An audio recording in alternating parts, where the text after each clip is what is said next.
So I talk about dopamine overstimulation a lot, and for good reason, because it's important to fixing your life and getting dopamine from productive, creative, good things. But another thing is micro addictions. Now, what I mean by micro addiction is, for example, checking your phone all the time for texts, right? Like hearing the buzz and checking for the text, whether it's a girl you're talking to, or I want to say if you have something planned, but you do it too obsessively, you're letting it draw your attention. So let's say you're busy doing something, you hear the buzz, you pick up the phone. You just lost the focus, you diverted your attention. And not only does that shorten your attention span, but if you were in like flow state or you were in a good like vibe, like you were solid in whatever you were doing, it just threw you off. That can set you back 30 minutes, an hour of work, because now you're pushing yourself out of focus. Your brain was locked in on a task, and now its brain power is diverted. You allocated points to something else. Also opening a feedback loop in your brain. So now it opened a new task like loop, right? Or another one could be like snacking throughout the day. Like you just see something and you snack on it, right? Or could be something more noticeable like scrolling for 5 minutes. Like, maybe you don't scroll all day, but you scroll a little bit and then, you do that throughout the day. And the problem with micro addictions is, like I said, they avert your attention. They avert your attention. And so that makes you less productive in the things that you're trying to focus on because it diverts focus. The problem with that is your brain never has like a moment of focus and clarity. And then your brain also runs processes to absorb information in the subconscious, especially when you sleep. And if you dilute your brain or you overstimulate it with like too much extra knowledge, it's not gonna process that information as well because you gave it other stuff to process, right? It's thinking about other things. And I say this because it's a bad habit of mine to like check my phone when it buzzes and stuff, right? And so my phone is pretty much on do not disturb 24/7 now. And it still sucks because sometimes I see the noties and I look at them like more often than I should, just because you see the do not disturb like line there.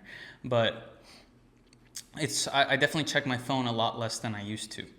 And I believe that the problem with micro distractions or micro addictions is that they draw your attention without you wanting to divert your attention.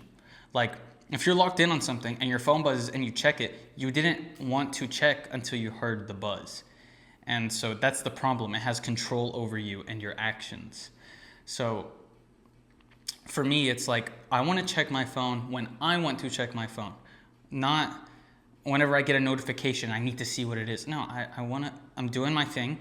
And later, whenever I want to get on my phone and see what's up, that's when I like to check my stuff, because then it's a conscious decision. It's a conscious thought and a conscious action, and it's aligned with what I'm doing in the day. Because if I'm checking that shit, I'm obviously not like busy.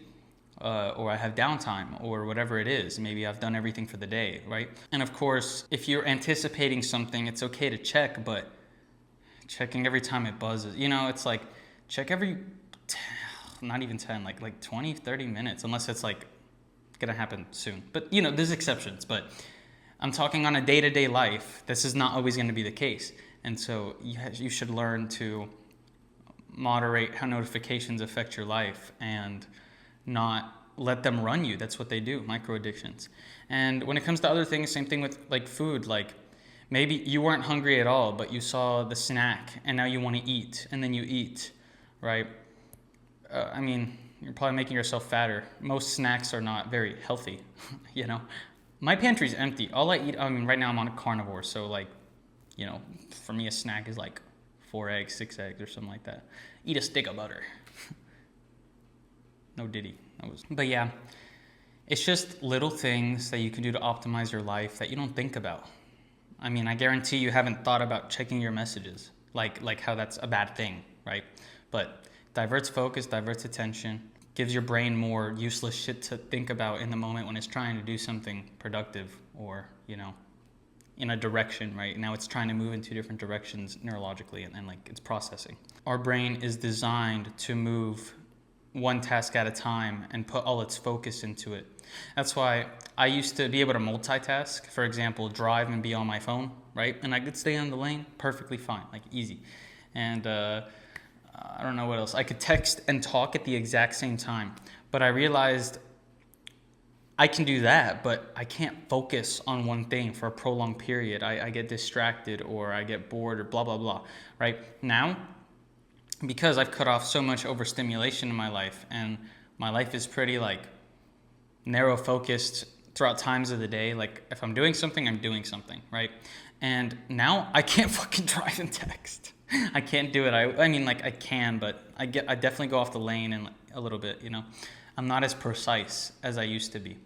And I can still text and like speak words at the same time, but it's harder, and sometimes I can't. Like it depends, right? Like it depends on the day or the time, I guess, but like the instance itself. But yeah, like my brain is now more primed to focus on one thing at a time, and that is ultimately better than being able to focus on two different things at the same time, because I'm dividing brain power. I'm not going to be as efficient in either of them. And I'd say your brain power is exponential, because you could get stuck on something that just requires more brain power to solve because you're only using half of it, right? Instead of using it all, boom, now you get past that hurdle and you keep moving, right? So that's like an example. It's not just linear, I'd say. Like anything, it's like pretty much everything I'm fucking talking about. It's exponential. It's all exponential, bro. Life is not a linear path. You know what? A good one is vaping. Vaping is a good micro addiction. Or I guess nicotine, because it's something you can hit all day long. Like some people aren't bad. I was always a chain smoker. If I have a vape, I'm puffing it like every 5 seconds minimum. It's so bad. And you get the thought throughout the day, and then you start puffing it, and it's so bad. So that's another example of micro addiction, where you're being distracted by something in a moment and it's diverting your focus. Even if it feels harmless, constantly puffing it, first off, bad for your lungs. And of course, as time passes, more and more research on how bad vapes are for you are going to come out. But it should be pretty obvious with like people having their lungs collapse and shit. It's Chinese chemicals coming out of a plastic tube. So there's microplastics, maybe micrometals too, I don't know. And fucking Chinese chemicals going into your lungs. Like, it does stimulate your brain with nicotine, even if you don't feel it, because obviously once you vape enough, like you don't feel that shit anymore. It's just there. You just vape, and it's just like micro shifts in your brain, and it does impact you negatively on an energetic level, because you're giving your control over to puffing the vape, and it's destroying your body and affecting your mind, subtly. And even though nicotine is like a normal like addiction, I guess the way I classify the separation is, for example, smoking weed. You're usually not puffing weed all day long, right? You get high, you wait a few hours, you puff it a few times, you get fucking blasted. Then you wait a few hours, and then you'll smoke again, or whatever it is. But you're not like puffing like, I don't know, 10 to 50 to 100 times a fucking hour. Or actually way more than that, low-key. So that's like the big difference. Or for example, alcohol, you're not sipping all day long, throughout the day. Like if you're an alcoholic, you might drink a lot and then wait a few hours and drink some more, right? But you feel me. Vaping is just like kind of unique in that way out of those others, I guess out of smoking, because it's something you do all day long. I can't think of any other ones, to be honest. I think the big ones are just notifications on your phone, vaping, stuff that sets you back, like snacks. Yeah, breathing. Gotta stop breathing all the time. Well, that's all I got.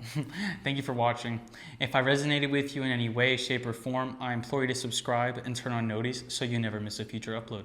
If you'd like to know me on a more personal level, you should check out my vlog, Joseph Marrone. The link will be in the description. Bye.